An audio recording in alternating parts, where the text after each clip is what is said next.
तो physics exam की strategy के ऊपर YouTube पे ऑलरेडी कई वीडियोस हैं और हो सकता हो आप उन्हें देख भी चुके हो। तो ये वीडियो बनाने की कोई खास ज़रूरत नहीं थी, पर क्या करें, दिल नहीं मानता ना। फिजिक्स के टीचर हैं, 2 साल इसी बैच को फिजिक्स पढ़ाया है और अगला एग्ज़ाम बोर्ड का फिजिक्स का है, तो हम भी आ गए स्ट्रैटेजी वाला एक वीडियो लेके। ये पूरा वीडियो मैंने अपने दिल से प्रिपेयर किया है, इसमें सारी एनालिसिस मेरी खुद की है, तो प्लीज़ इसको किसी और के वीडियो से कंपेयर मत करना, किसी और के एनालिसिस से कंपेयर मत करना और किसी और को प्लीज़ क्रिटिसाइज मत करना। तो चलो शुरू करते हैं, एकदम टू द पॉइंट आते हैं। एक बात बोलना चाहेंगे कि इस फिजिक्स एग्जाम के नंबर ये नहीं डिसाइड करेंगे तुम्हें कितनी फिजिक्स आती है, याद रखना मेरी बात, दिल से बोल रहा हूँ। तो सबसे पहले बात करते हैं सिलेबस की। तो एनसीईआरटी का पहला पन्ना सबने देख ही रखा होगा। ये इलेक्ट्रोस्टैटिक्स और करंट इलेक्ट्रिसिटी, ये पार्ट मिला के 16 नंबर का आने वाला है पेपर में। Electric charges and field, electrostatic potential capacitance और करंट इलेक्ट्रिसिटी 16 नंबर्स का। उसके बाद ये मैग्नेटिज्म वाला पूरा पार्ट, इलेक्ट्रोमैग्नेटिक इंडक्शन और ऑल्टरनेटिंग करंट, ये सब मिला के आएगा 17 नंबर्स का। उसके बाद electromagnetic waves, ray optics, wave optics, इस छोटे में से 18 नंबर्स का आने वाला है, ध्यान देना। इसके बाद dual nature of radiation, atoms, nuclei, इसमें से 12 नंबर का। और लास्ट में सेमीकंडक्टर में से अकेले 7 नंबर का। अब एक बहुत बड़ी गलती हम में से हर कोई करता है, हर साल करता है, कि सेमीकंडक्टर इलेक्ट्रॉनिक्स छोड़ के चले जाते हैं, लास्ट में आता है ना। सब लोग क्या करते हैं कि साल शुरू होता है, नया नया जोश होता है, इलेक्ट्रोस्टैटिक अच्छे से पढ़ा, करंट इलेक्ट्रिसिटी अच्छे से, तो उसके बाद धीमे धीमे इंटरेस्ट कम होने लगता है और एग्जाम टाइम पे सब सोचते हैं ये लास्ट वाला इसको छोड़ देते हैं, यार समझ में भी नहीं आ रहा, अजीब अजीब बातें हो रही हैं इसमें, है ना। क्वांटम फिजिक्स की मत जाना छोड़ के, बहुत इजी चैप्टर है, बहुत स्कोरिंग है और इसके लिए तुमको बहुत ज़्यादा कॉन्सेप्ट नहीं समझने हैं। इसमें से क्या ही आएगा यार, energy band, conduction band, valence band, difference बताओ कंडक्टर, इंसुलेटर, सेमीकंडक्टर का। उसके बाद बोलेंगे P type semiconductor, N type semiconductor, PN junction कैसे बनता है, forward bias, reverse bias, forward bias, reverse bias का आईवी कैरेक्टरिस्टिक का ग्राफ, बहुत आसान है। किताब से नहीं पढ़ना है, गूगल पे टाइप कर देना, इसके पीडीएफ नोट्स, किसी के हैंड रिटन नोट्स किसी दोस्त से मंगा लो, उसमें से पढ़ लो और सिलेबस से देख देख के पढ़ना, बाहर मत जाना। ट्रांजिस्टर तुम्हारे सिलेबस में नहीं है ना। फॉरवर्ड बायस, रिवर्स बायस का आपने आईवी कैरेक्टरिस्टिक पढ़ लिया, 1-2 न्यूमेरिकल कर लो कि फॉरवर्ड बायस में करंट जाता है, रिवर्स बायस में करंट नहीं जाता। Zener diode as voltage regulator, photo diode, LED, solar cell, खत्म। 7 नंबर पक्के गिफ्टेड है, छोड़ के मत जाना। अगर नहीं भी पढ़ा है अभी तक तो 3 से 4 घंटे लगेंगे और गारंटीड नंबर मिलेंगे। साल भर घिसे हो ना इलेक्ट्रोस्टैटिक्स में, हो सकता है उसके क्वेश्चन ना बने लास्ट में, इसका बन जाएगा। एकदम गिफ्टेड क्वेश्चन आता है, बहुत आसान। न्यूमेरिकल आएगा तो बहुत आसान, अदरवाइज तो थ्योरी इसके अंदर है। तो किसी से भी नोट्स लेके रट के जाना, छाप आना, 3-4 घंटा लगेगा, बहुत स्कोरिंग है। इसी तरह का एक चैप्टर और होता है इलेक्ट्रोमैग्नेटिक वेव्स। ये दोनों चैप्टर मेरे अभी बचे भी हुए भी हैं, क्योंकि बहुत ही ईजी है, ये पूरा थ्योरी है, 100% थ्योरी। तो इसको भी छोड़ के मत जाना, इसमें तुमको मुश्किल से 1 से 1.5 घंटा लगेगा। इसमें कई चीज़ें ऐसी होगी जो तुम पहले ही पढ़ चुके होगे, अगर तुमने पढ़ी है फिजिक्स, तो बहुत आसान है और इसको भी करके जरूर जाना। इसके बाद मैंने क्या किया है कि कुछ मार्किंग की है। अब ये उन बच्चों के लिए जिनकी कम प्रिपरेशन है, जो चैप्टर ईजी है उनके लिए मैंने ईजी लिखा है, जो मॉडरेट लेवल पे बीच के मीडियम उनके लिए एम, और जो डिफिकल्ट है उस पर डी। अब कोई कहेगा ये डिफिकल्ट नहीं है, तो पूरी क्राउड को ध्यान में रख के हम फिजिक्स पढ़ाते हैं, हमने सोच के बताया। तो जैसे सेमीकंडक्टर इलेक्ट्रॉनिक्स एक इजी और निहायती इजी है, फिर से बोल रहा हूँ, अभी 2 दिन का समय है, पढ़ के जाओ, स्कोरिंग है। कई लोग थैंक यू बोलोगे एग्जाम के बाद आगे कि आपने कहा अच्छा हुआ हमने पढ़ लिया था, स्कोरिंग है। हो सकता है इसके क्वेश्चंस ना बने, इसके पक्का बनेंगे। इसके बाद न्यूक्लियाई, एटम, गिफ्टेड इजी। ये जो 12 नंबर है गिफ्टेड हैं, ये सब नंबर बहुत इजी हैं। आप लोग क्या करते हो, यहां से स्टार्ट करते हो, यहां पे आके एनर्जी खत्म। मेरी बात मान लो, फिजिक्स के टीचर हैं, ये करके जरूर जाना, very easy, very easy, very easy. इसके बाद वेव ऑप्टिक्स एक मॉडरेट लेवल पे, इसमें भी थ्योरेटिकल पोर्शन ज़्यादा है, बहुत ज़्यादा, 90% थ्योरेटिकल है इसमें। हाइजेंस प्रिंसिपल का प्रूफ वगैरह पढ़ के जाना है, पोलराइजेशन एंगल का फॉर्मूला, वही सब सवाल आ रहे हैं घुमा फिरा के। YDAC का एक न्यूमेरिकल आ सकता है, YDAC की थ्योरी पढ़ लो, डिफ्रैक्शन की बस डेफिनेशन पढ़ लो, थोड़ा सा डिफ्रैक्शन और YDAC का डिफरेंस। इसके बाद ये थोड़ा सा लेंदी है, इसलिए डी लिखा है, डिफिकल्ट, नॉट इवन मीडियम, क्योंकि बहुत लेंदी है रे ऑप्टिक्स। इसमें आप मिरर पढ़ोगे, फिर लेंसेज पढ़ोगे, फिर प्रिज्म पढ़ोगे, सबके न्यूमेरिकल, सबके फॉर्मूले, कंफ्यूजिंग भी है। उसके बाद आता है आपका माइक्रोस्कोप, टेलीस्कोप, हाँ पर स्कोरिंग है अगर इनके कंपैरिजन में देखो। तो मैंने बताया डिफिकल्ट, अब ये मैं लेवल बता रहा हूँ कि जिन बच्चे कुछ तैयारी नहीं, पहले इजी इसको कवर कर लें, फिर इजी चैप्टर को, फिर मीडियम चैप्टर को, फिर डिफिकल्ट को। अच्छा, इसके बाद इलेक्ट्रोमैग्नेटिक वेव्स, हलवा, गिफ्टेड। इसके बाद ऑल्टरनेटिंग करंट मीडियम है बट स्कोरिंग है, ये बता दूं मैं साथ में, स्कोरिंग है, थोड़ा कॉन्सेप्चुअल है, अगर नहीं पढ़ा है तो आप समझना पड़ेगा, टाइम लगेगा। इलेक्ट्रोमैग्नेटिक इंडक्शन मीडियम है, कॉन्सेप्चुअल है, ये भी ये कॉन्सेप्चुअल है, ये बहुत कॉन्सेप्चुअल है इवन। इसके बाद मैग्नेटिज्म एंड मैटर, ये गिफ्टेड टॉपिक, फिर से इसका न्यूमेरिकल अगर आएगा तो हलवा न्यूमेरिकल आएगा, अदरवाइज थ्योरी आती है इसके अंदर से, वही अर्थ मैग्नेटिज्म, पैरा, डाया, फेरो, हलवा चैप्टर इजी, इसको जो इजी लिखा है सबसे पहले उसको कवर कर लो। इसके बाद moving charge and magnetism, difficult क्योंकि कॉन्सेप्चुअल है, उसके बाद करंट इलेक्ट्रिसिटी डिफिकल्ट क्योंकि कॉन्सेप्चुअल है, लेंदी है, और ये डिफिकल्ट मेरे ख्याल से ये दो तो सभी के तैयार हो जाते हैं, क्योंकि साल की शुरुआत में सब पढ़ते हैं पूरी एनर्जी में, और करंट इलेक्ट्रिसिटी ऐसा होता है कि 10th 12th में भी पढ़ रखा होता है थोड़ा बहुत, तो ये भी आपका रेडी होता है। ठीक है, तो ये तो बात हुई कि भाई क्या पहले सबसे पहले इजी वाले कवर कर लो, फिर मीडियम वाले, फिर डिफिकल्ट वाले अपने हिसाब से।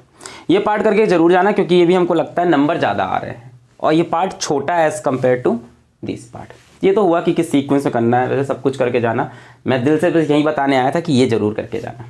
खैर, अब आते हैं पेपर के पैटर्न पे, जो कि सब लोग कह रहे हैं चेंज हो गया इस साल, जो कि सही है। सीबीएसई ने अपने सैंपल पेपर में बताया हुआ है कि 4 पार्ट होंगे पेपर में, section A, section B, section सी।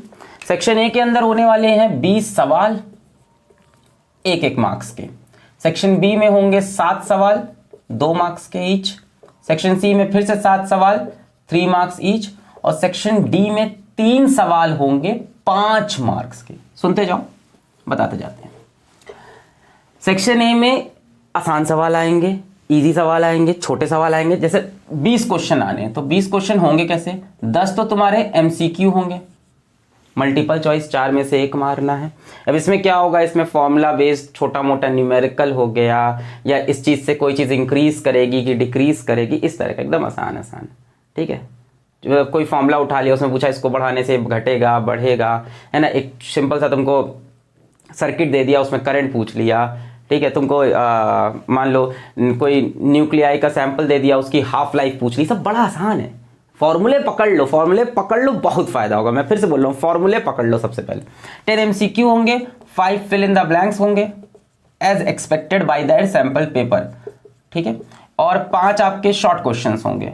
ठीक है, शॉर्ट क्वेश्चंस भी क्या, डेफिनेशन पूछ लिया तुमसे, what is photo electric effect, ठीक है, व्हाट इज हाफ लाइफ, इस तरह से छोटे छोटे एकदम क्वेश्चन आपसे पूछ लिया कि what is the difference between para, dia and ferromagnetic substances, 2 number 1 number का।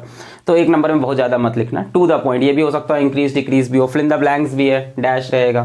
ठीक है, अभी बताएंगे कि कैसे क्वेश्चन फॉर्म होगा। खैर, इसके बाद 7 क्वेश्चन 2-2 मार्क्स के होंगे। अब यहाँ पे क्या हो सकता है, यहाँ पे आपको इसी तरह के हो सकते हो, फॉर्मूला बेस्ड मतलब न्यूमेरिकल्स हों, आसान। ठीक है, बहुत ही आसान फॉर्मूला बेस्ड न्यूमेरिकल्स हो सकते हैं, या हो सकता है आपसे कोई ग्राफ बनवा ले। अब ग्राफ कैसे बनवाएगा, जैसे कोई भी एग्जाम्पल ले लो कहीं से भी, जैसे मान लो ये है, हाँ, जैसे मान लो आपके पास डी ब्रोई वेवलेंथ है, lambda is equals to h upon under root, या आपको ये पता होगा lambda is equals to h/p।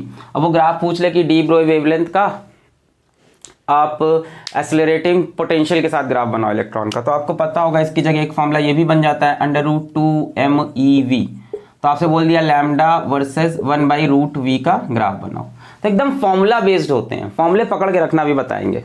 ठीक है, फॉर्मूला बेस्ड न्यूमेरिकल हो सकते हैं, छोटी मोटी यहाँ पे आपसे डेरिवेशन भी पूछ सकता है इसके अंदर, कि ड्रिफ्ट वेलोसिटी की डेरिवेशन पूछ ली, ठीक है, या रिलेशन पूछ लिया, इस तरह की चीजें यहाँ आपको मिलने वाली है, छोटी मोटी डेरिवेशन, बहुत अच्छी खासी नहीं। सेक्शन सी में क्या है कि 7 क्वेश्चन होंगे 3-3 मार्क्स के, यहाँ आपको बढ़िया न्यूमेरिकल्स मिल सकते हैं, एकदम फुल फ्लेज न्यूमेरिकल आपको यहाँ पे मिल सकता है। लाइक आपको यहाँ पे किरचॉफ लॉ वगैरह का न्यूमेरिकल भी मिल सकता है, आपको यहाँ पे इलेक्ट्रिक सर्किट मिल सकते हैं, यहाँ पे आपको कैपेसिटर का न्यूमेरिकल मिल सकता है। ठीक है, यहाँ पे हो सकता है आपको अल्टरनेटिंग करंट का एक न्यूमेरिकल दे दे, है ना, LCR सर्किट आपको यहाँ पे लगा के दे दे, इस तरह की चीजें यहाँ पे मिलेगी। यहाँ पे आपको डेरिवेशंस मिलेंगे, फुल फ्लेज डेरिवेशंस।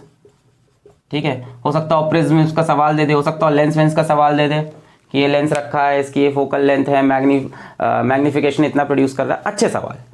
अच्छा, यहाँ पे चॉइसेस हैं, कैसे चॉइसेस हैं, इसके अंदर 2 क्वेश्चन में चॉइस रहेगा,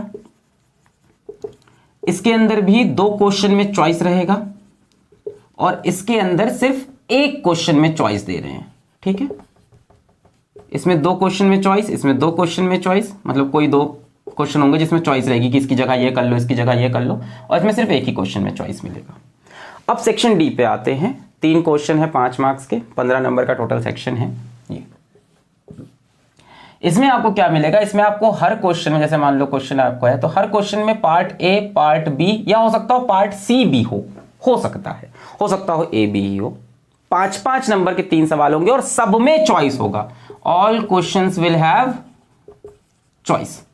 हाँ, बट ये बात है कि चॉइस इंटरनल होगी। कैसी चॉइस होगी? यहां पे चॉइस आपकी इंटरनल चॉइस होगी, है ना। जैसे आपसे एक बढ़िया सवाल पूछ लिया, मान लो यहां से इलेक्ट्रोस्टैटिक्स में से कि डाइपोल रखा है, उसे किसी भी पोजीशन पे इलेक्ट्रिक फील्ड डिराइव करो, एक सवाल ये हो गया। और using Gauss law find the electric field at any point due to a linear charge, इस तरह से होगा, इंटरनल चॉइस होगी। पर बढ़िया सवाल आएंगे यहाँ पे। हो सकता है कि इलेक्ट्रोस्टैटिक्स का पार्ट ए में क्वेश्चन हो, पार्ट बी में एक डेरिवेशन हो, और करके दूसरे में यहाँ पे फिर और लिख दे, फिर यहाँ पे पार्ट ए पे कोई और डेरिवेशन और कोई और न्यूमेरिकल, पर दोनों चीजें सेम टॉपिक के अंदर से, इंटरनल चॉइस। अब यहाँ पे कई लोग बता दे रहे हैं कि किस चैप्टर से आएगा, ये श्योरिटी नहीं है यार, वो तो सैंपल पेपर है, बोर्ड कुछ भी कर सकता है। हो सकता है यहाँ पे सेमीकंडक्टर का क्वेश्चन डाल दे, 5 नंबर यहाँ एडजस्ट कर सकता है। तो हम ये नहीं कह सकते कि यहीं से सवाल आएगा या यहीं से आएगा, ये तो मतलब है कि यहाँ से तो आएगा ही आएगा, बट उसके बाद फिर जरूरी नहीं है कि यहाँ एटॉमिक फिजिक्स से सवाल आ जाए, किसी से आ जाए, ऐसा कुछ होगा। यहाँ पे बढ़िया लेवल का न्यूमेरिकल मिलेगा। जैसे आपको रे ऑप्टिक्स का सवाल कोई घुस गया तो यहाँ बोलेगा कि पूरा आप टेलीस्कोप का डायग्राम बनाओ, है ना, या माइक्रोस्कोप का आप डायग्राम बनाओ। और पहले पार्ट में बोला माइक्रोस्कोप का डायग्राम, दूसरे पार्ट में बोल दिया कि भाई ये ऑब्जेक्ट है तो इसके न्यूमेरिकल सॉल्व करो कि कहाँ पे दिखेगा, है ना। लेंसेज का आपका लेंस फॉर्मूला भी यूज हो गया, इस तरह का मिलेगा। तो ये बात हुई पेपर पैटर्न की। अब इसमें सुन लो, ये वाला पार्ट बहुत ईजी है, ये पार्ट बहुत ही हलवा आएगा। एमसीक्यू 4 ऑप्शन है, एक तो मार ही लोगे तुम, है ना। उसमें पूछ लेगा कि इसमें से फॉलोइंग में से कौन सा कलर स्पेक्ट्रम में दिखता है, नहीं दिखता है, कौन ऊपर दिखता है, नीचे दिखता है, हल्के फुल्के सवाल होंगे। फिल इन द ब्लैंक्स में डैश रहेगा, है ना। 5 शॉर्ट क्वेश्चंस होंगे। अब मैं आता हूं सबसे इंपॉर्टेंट बात पे, जिसके बारे में शायद मुझे लगता है थोड़ा सा परसेप्शन गलत बना हुआ है कि पेपर में थ्योरी कितनी है, पेपर में डेरिवेशन कितना है, न्यूमेरिकल्स कितना है। थोड़ा परसेप्शन शायद आपका गलत हो, मेरी एनालिसिस हो सकता हो गलत हो। भाई न्यूमेरिकल 10-12 नंबर का नहीं है, न्यूमेरिकल कम से कम 20-22 नंबर का आपको मिलेगा, एटलीस्ट 20 मार्क्स का तो मिलेगा ही मिलेगा एटलीस्ट। हाँ, थ्योरी और डेरिवेशन मिला के आपकी हो सकता हो 45 से 50 के बीच में हो, और ये न्यूमेरिकल्स मुझे लगते हैं 20 से 25 नंबर के बीच के। अब मैं समझाता हूं कि न्यूमेरिकल्स होते क्या हैं। हो सकता है न्यूमेरिकल को लेके आपने धारणा ही गलत बनाई हो। फॉर्मूले से सॉल्व होने वाली, जिसमें न्यूमेरिकल वैल्यूज हों, जिसमें मैथ्स के डिजिट हों, वो न्यूमेरिकल होता है। ठीक, जैसे फॉर्मूला बेस्ड न्यूमेरिकल आते हैं, अच्छे न्यूमेरिकल कम आते हैं। जैसे तुम लोग अब क्या कर रहे हो, रिवाइज करते हो, बड़े बड़े न्यूमेरिकल सॉल्व कर रहे हो कि ये 2 बॉल्स हैं, इनके बीच में फोर्स इतनी है, 2 चार्जेस हैं, फिर इसको हमने डाइलेक्ट्रिक में डाला तो फोर्स। इतने बढ़िया लेवल के जो सवाल है ना, ये मैक्स टू मैक्स आएंगे 8 मार्क्स के, मैक्स टू मैक्स 8 मार्क्स के आपको मिलेंगे। मतलब डिफिकल्ट कह दे या अच्छे न्यूमेरिकल कह दे, है ना, न्यूमेरिकल्स मतलब बढ़िया वाले न्यूमेरिकल्स। हो सकता है इसी को आप न्यूमेरिकल समझते हो। जैसे आपसे किरचॉफ लॉ का सवाल पूछ लिया पूरा, या सीरीज पैरेलल कैपेसिटर लगा के बढ़िया सवाल पूछ लिया, कैपेसिटर की चार्जिंग डिस्चार्जिंग बैटरी से यूज पे बढ़िया न्यूमेरिकल बता दिया। या हो सकता है एटॉमिक स्ट्रक्चर से कोई बढ़िया सवाल बना दिया कि लाइमन सीरीज की पहली आखिरी लाइन बताओ, इस तरह का कुछ भी हो सकता है। ऑल्टरनेटिंग करंट का बढ़िया सा क्वेश्चन दे दिया, या फोर्स ऑन अ करंट के कंडक्टर के यहाँ पे एक स्क्वायर रख दिया, एक वायर रख दिया, पूछा पूरे पे फोर्स बताओ, वगैरह वगैरह इस तरह की। या मैग्नेटिक फील्ड निकालने को बायट-सेवर्ट्स लॉ से 2 तार दे दिए, उस जगह बताना। ये 8 नंबर का ही आएगा, 8 या मैक्सिमम 10। इसके बाद जो न्यूमेरिकल्स हैं वो बहुत हलवे हैं। एक बात समझो, ये पूरे पेपर में ना सबसे इंपॉर्टेंट चीज आपके लिए है फॉर्मूले। जिसने कुछ नहीं पढ़ा है ना, वो सबसे पहले फॉर्मूले पकड़े, सारे फॉर्मूले। मैक्सिमम क्वेश्चंस जो दिख रहे हैं यहाँ पे वो फॉर्मूले बेस्ड हैं। ये कितना नंबर हो गया 20, ये कितना नंबर हो गया 14, 34 नंबर्स आपके फॉर्मूले बेस्ड है। भाई ये हो गया 20, ये हो गया 14, ये हो गया 21 और ये हो गया 15। 20 क्वेश्चन, 7 क्वेश्चन, 7 क्वेश्चन, 3 क्वेश्चन। ठीक है, सीबीएसई इस बार बोल रहा है 37 क्वेश्चन होंगे। 7 7 14, 3 17 20, कितना बोल रहा है 37 क्वेश्चन। बाकी सबको पता ही है पेपर 70 नंबर का होता है। इतनी बेसिक बातें तो कई यूट्यूबर्स ने आपको बता दी होगी, तो वो तो बताने की जरूरत नहीं है।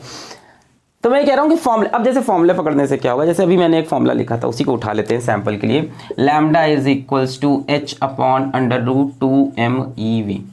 अब सवाल पूछ लिया कि हमने एक्सेलरेटिंग पोटेंशियल को डबल कर दिया तो वेवलेंथ पे क्या असर पड़ेगा, है ना, इसको 2 टाइम्स करते इस पे क्या, तो इसी फॉर्मूले सॉल्व हुआ। इसने कहा लैम्डा वर्सेस 1/√v का ग्राफ बनाओ, बना दिया। उन्होंने आपसे बोल दिया इतने एक्सेलरेटिंग पोटेंशियल पे क्या लैम्डा होगा, तो उसका तो खैर अलग आपके पास फॉर्मूला है, √150/v रख देते हैं, पढ़े हो तो पहले फॉर्मूले पकड़ लो। बहुत से क्वेश्चन फॉर्मूला बेस्ड हैं, 1-1 नंबर के जो क्वेश्चन है, 2-2 नंबर के क्वेश्चन है, बहुत ज्यादा फॉर्मूला बेस्ड है कि आपको भाई उन्होंने पोलराइजिंग एंगल दे दिया, ब्रिस्टस एंगल पूछ लिया, अरे पोलराइजिंग एंगल दे दिया, आपसे रिफ्रैक्टिव इंडेक्स पूछ लिया। इस तरह के सवाल एकदम गिफ्टेड आएंगे। जैसे आपको किसी बाई कॉन्वेक्स लेंस का रेडियस ऑफ कर्वेचर दे दिया, रिफ्रैक्टिव इंडेक्स दे दिया, फोकल लेंथ पूछ ली, समझ रहे हो, एकदम बस रख के आ जाना है या ग्राफ बनाना है, तो कहीं ना कहीं है तो फॉर्मूले का इस्तेमाल। तो मेरे हिसाब से जो न्यूमेरिकल पोर्शन है 20 to 25 है और स्कोरिंग है। लेट मी क्लियर यू, जितने लोग न्यूमेरिकल से डरते हैं, स्कोरिंग है क्योंकि आसान न्यूमेरिकल आ रहे हैं, हार्ड न्यूमेरिकल नहीं आ रहे हैं। किरचॉफ लॉ का आएगा, किरचॉफ लॉ का मैंने वीडियो बना रखा है, उस वीडियो को देख लो, पक्का न्यूमेरिकल नहीं छूटेगा, है ना। एसी के ऊपर मैंने एलसीआर सर्किट पे वीडियो कर रखा है, उसको देख लो, पक्का एलसीआर क्वेश्चन तुमसे नहीं छूटेगा। जहां भी बड़ा न्यूमेरिकल आएगा वो मैं मान सकता हूं थोड़ा अच्छा 8-10 नंबर का, बट उसका भी मैं सोल्यूशन बता रहा था कि अगर वीडियोस देख लो तो हो जाएगा। अभी मुझे पता है टाइम नहीं वीडियोस का। So all I am saying this कि न्यूमेरिकल है 20-25 नंबर का, 10-12 नंबर का नहीं है, पर आसान है। थ्योरी तो बहुत ही कम आती है, डेरिवेशंस आती हैं, ये मान के चलो 45-50 नंबर। अरे थ्योरी किसको कह रहे हो आप, डेफिनेशन तो 1 ही 2 मिलेंगी आपको, 10-12 मिलेंगी, इतनी नहीं मिलेगी, है ना। बेसिकली थ्योरी में आप जिसको थ्योरी समझ रहे हो वो भी क्या है, फॉर्मूले का ही पार्ट है, समझ रहे हो। तो सबसे पहले अपने सारे फॉर्मूले स्ट्रॉन्ग करो और बहुत डेप्थ वाले न्यूमेरिकल इस टाइम सॉल्व मत करो। अगर साल भर किया होगा तो एग्जाम में बन जाएंगे। बहुत डेप्थ वाले न्यूमेरिकल लगा के पेपर में मत जाओ। फॉर्मूले सारे अपने पास इकट्ठा कर लो, फॉर्मूला लिस्ट तुमने शायद बनाई हो, वरना इंटरनेट से डाउनलोड कर लेना, कई जगह अवेलेबल है, हमारी वेबसाइट पे भी होगी फिजिक्स फॉर्मूला लिस्ट, वहाँ से भी आप पढ़ सकते हो।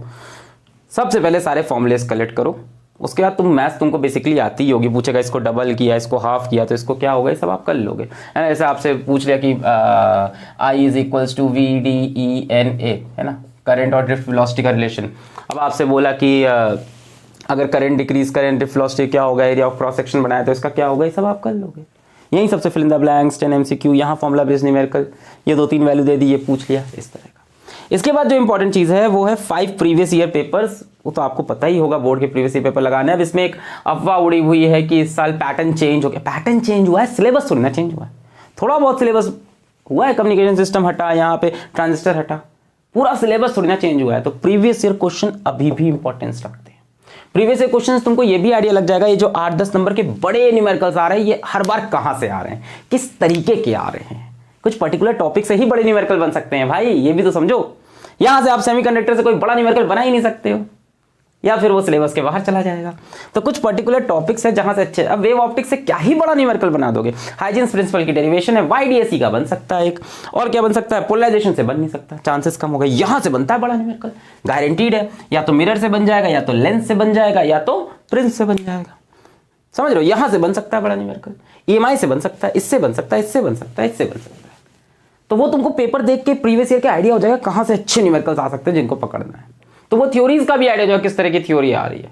मैं तुमसे बोल रहा हूं ना कि तुम्हारा कम से कम 20 से 25 नंबर तो सिर्फ फॉर्मूले के ऊपर रखा हुआ है, फॉर्मूला रटा हुआ है तो काम बन गया। उसका डेरिवेशंस भी हर बार कुछ रिपीटेड होती हैं, कुछ फेमस डेरिवेशन आपको पता ही है, डायपोल वाइपोल वाली कर लो, ऐसे तो मैं बोल नहीं सकता हूँ। टोटल सिलेबस में बहुत डेरिवेशंस हैं, बट बहुत रिपीटेशंस है। तो ये मत सोचो कि पेपर का पैटर्न चेंज हो गया तो प्रीवियस ईयर का इंपॉर्टेंस खत्म हो गया, बिल्कुल नहीं। जब भी कोई चैप्टर पढ़ो उसके साथ प्रीवियस ईयर और सिलेबस लेके बैठो। जो तुम्हारी कोचिंग के टीचर ने पढ़ाया, जो मैंने पढ़ाया, जो स्कूल ने पढ़ाया, अभी किसी पे भरोसा नहीं, अभी सिलेबस भरोसा। सिलेबस प्लीज डाउनलोड कर लो, नहीं किया तो अंडरलाइन करते जाओ, ये हो गया, ये हो गया, ये हो गया, और प्रीवियस ईयर क्वेश्चन सॉल्व करते जाओ साथ साथ में। इतनी बातें थी मेरे पास कहने को। टीचर का काम ही क्या होता है, जो उसको अच्छा लगे दिल से वो बता दे, बाकी सब चीज़ें तुम्हारे हाथ में हैं। जाओ फोड़ के आओ। दिल का खेल दिमाग से, दिमाग का खेल दिल से। मेरी सारी दुआएं, सारी विशेष तुम्हारे साथ हैं। ये पेपर अच्छा हो या बुरा हो, मेरा प्यार तुमसे वही रहेगा जो पहले था। हम लोग को फिजिक्स से प्यार था। पढ़ाई करते रहो, फोड़ के आना। All the very best.